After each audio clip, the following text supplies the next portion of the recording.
ঠুনকো অজুহাতে, সামান্য অজুহাতে রোজাগুলোকে ছেড়ে দেয়, পালন করে না। এরকম মানুষ আছে না? অথচ দেখেন একজন মানুষ আল্লাহর এই হুকুমটাকে এত মহাব্বত করে, এত ভালোবাসে, সারাটা দিন রিক্সা চালায়, ভ্যান চালায়, কঠোর পরিশ্রম করে, মাথার মধ্যে সিমেন্টের বস্তা নিয়ে যায়, অথবা ধরেন ঢালাইয়ের কাজ করতেছে, অথবা শ্রমিক হিসাবে, রাজমিস্ত্রি হিসাবে বিভিন্ন ভাবে কঠোর পরিশ্রমের যে কাজগুলো আছে এগুলো করতেছে, আবার রোজাও পালন করতেছে। আল্লাহু আকবার বলেন। একজন রিকশাওয়ালার গল্প আপনাকে বলে বোঝানো যাবে না। একজন ব্যক্তি পা দিয়ে রিকশা চালায়, এখন তো মোটর হয়েছে, পা দিয়ে রিকশা চালায়। ওই ব্যক্তিকে জিজ্ঞাসা করা হলো, মুরব্বী আপনি কি রোজা আছেন? রিকশাওয়ালা বলতেছে, কি বলেন, আমি একজন মুসলমান, আমি কেন রোজা থাকবো না? আমি 27 বছর ধরে রিকশা চালাই, এক বছরও রোজা একটিও কাজা করি নাই। বলেন আল্লাহু আকবার। মুরব্বীকে জিজ্ঞাসা করা হলো, বাজান এখন তো মোটর চালিত রিকশা নামিয়েছে, কেন আপনি সেইটা কেনেন নাই? বলে, বাবা সেইটা কেনার মতো যে অর্থ টাকা সেইটা তো আমার নাই, তবে হ্যাঁ 2-3 বছর ধরে কিছু টাকা জমাইতেছি মোটর চালিত রিকশা কেনার জন্য। আল্লাহরে বান্দা রোজা পালন অবস্থায় সেই প্যাসেঞ্জার তাকে জিজ্ঞাসা করলো, রিকশায় যিনি উঠেছিলেন জিজ্ঞাসা করলেন, বাবাজি বাড়ি কোথায়? পরিপূর্ণ ঠিকানা গ্রহণ করলেন। গ্রহণ করার পরে পরের দিন সকালবেলা ব্যাটারি চালিত একটা রিকশা নিয়ে যায় মুরব্বির বাড়ির সামনে হাজির হয়ে গেল। লোকটা দরজা খুলে দিলেন, অবাক হয়ে জিজ্ঞাসা করলেন, বাবা গতকালকে তো তোমার এই রিকশাই করে নিয়ে ঘুরলাম, আজকে তুমি একটা নতুন রিকশা নিয়ে আমার বাড়ির সামনে, ব্যাপারটা বুঝলাম না। ডেকে বলে, মুরব্বী 27টা বছর ধরে কঠোর পরিশ্রম করে রিকশা চালায়া আপনি এইভাবে দিন পার করতেছেন, আপনার এই দুঃখের কথা শুনে আমার বড় কষ্ট হলো।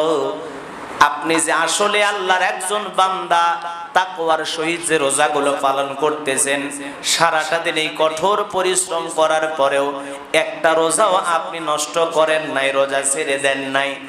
আপনার এই কথাগুলো শোনার পর আমার হৃদয়ের ভিতরে আমাকে আহত করেছে। আমি আপনার কথা শুনে ব্যথিত হয়েছি, কষ্ট পেয়েছি। আল্লাহ আমাকে অনেক টাকা পয়সা দিয়েছে, সেখান থেকে কিছু টাকা দিয়ে আপনার তাকওয়ার পুরস্কার দেওয়ার মতো ক্ষমতা আমার নাই, কিন্তু মোহাব্বত করে ভালোবেসে এই রিকশাটা আমি আপনাকে দিয়ে দিলাম। বলেন আল্লাহু আকবার।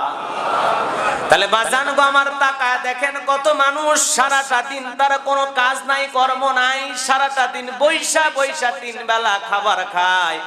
ওই মানুষটার দিকেও তাকায় দেখেন, লোকটার দিকের ভিতরে শক্তি আছে, বল আছে, এরপরেও কিন্তু সিয়াম পালন করে না, রোজা রাখতে চায় না।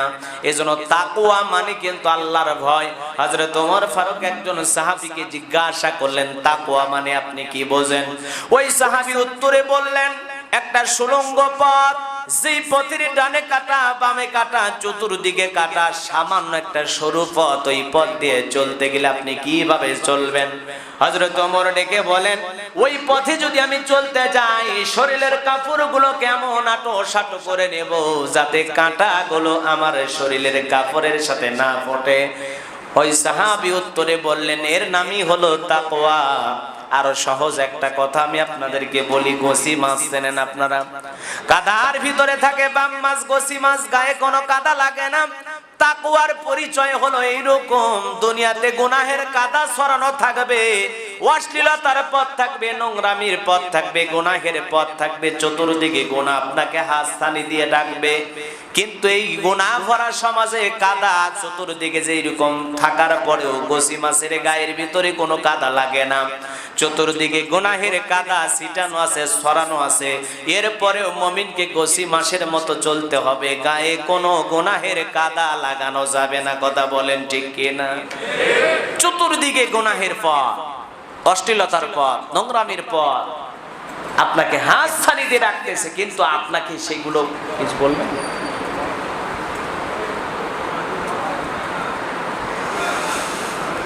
চতুর্দিকে গুনাহ আছে, কিন্তু আপনার এই গুনাহ আপনার গায়ে যেন না লাগে। এই যে রমাদান মাস, সিয়াম সাধনার মাস, হযরতে আবু হুরায়রা রাদিয়াল্লাহু তাআলা বর্ণিত রাসূল আকরাম সাল্লাল্লাহু আলাইহি ওয়াসাল্লাম বলেছেন, মান সামা রমাদান ঈমানা ওয়া ইহতিসাবান গফিরা লাহু মা তাকদ্দামা মিন যামবি।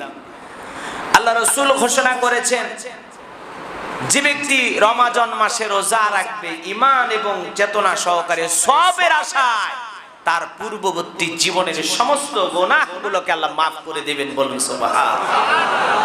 বুখারীর হাদিস।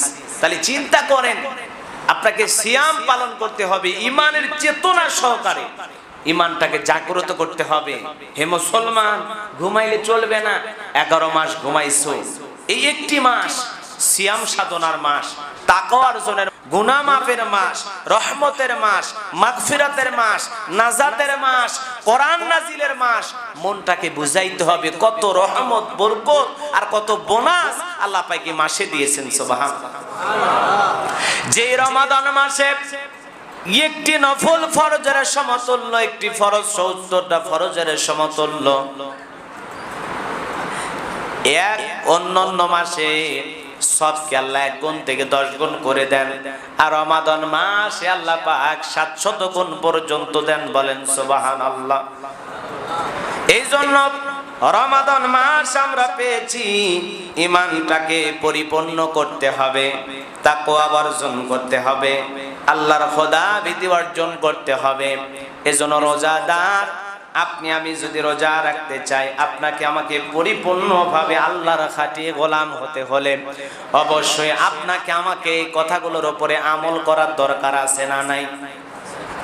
তাহলে চিন্তা করেন, হযরত আবু হুরায়রা রাদিয়াল্লাহু তাআলা বর্ণিত, তিনি বলেন রাসূল আকরাম সাল্লাল্লাহু আলাইহি ওয়াসাল্লাম বলেছেন, আদম সন্তানের প্রতিটি নেক আমলকে আল্লাহ পাক সওয়াবকে 10 গুণ থেকে 700 গুণ পর্যন্ত বৃদ্ধি করে দেন। বলেন সুবহানাল্লাহ।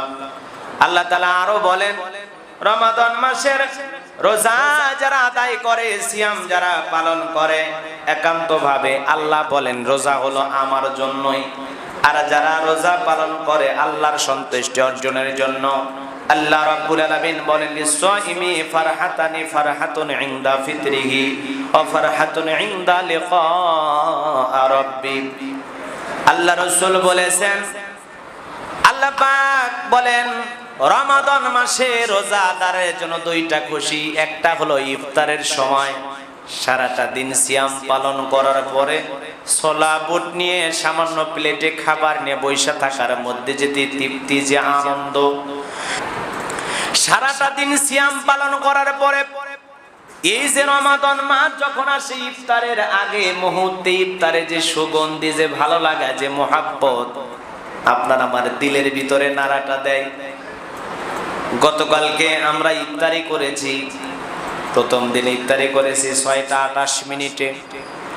আমরা যে ইফতারি করলাম, চিন্তা করেন 6টা 28 মিনিটে কিন্তু আমরা ইফতারি করেছি। কেউ কিন্তু 25-এও করেন নাই, 26-এও করেন নাই। কারণটা হলো কি? কারণ আল্লাহর বিধান, আল্লাহর হুকুম, নির্ধারিত সময়ে আপনি আমি ইফতারি করব। 1-2 মিনিট আগে কেন, 10 মিনিট আধা ঘন্টা আগেও যদি ইফতারি খেয়ে ফেলে ফেরেশতা সেকে থাপ্পড় মারবে, বেটা আগে খাইলি কেন বলবে না।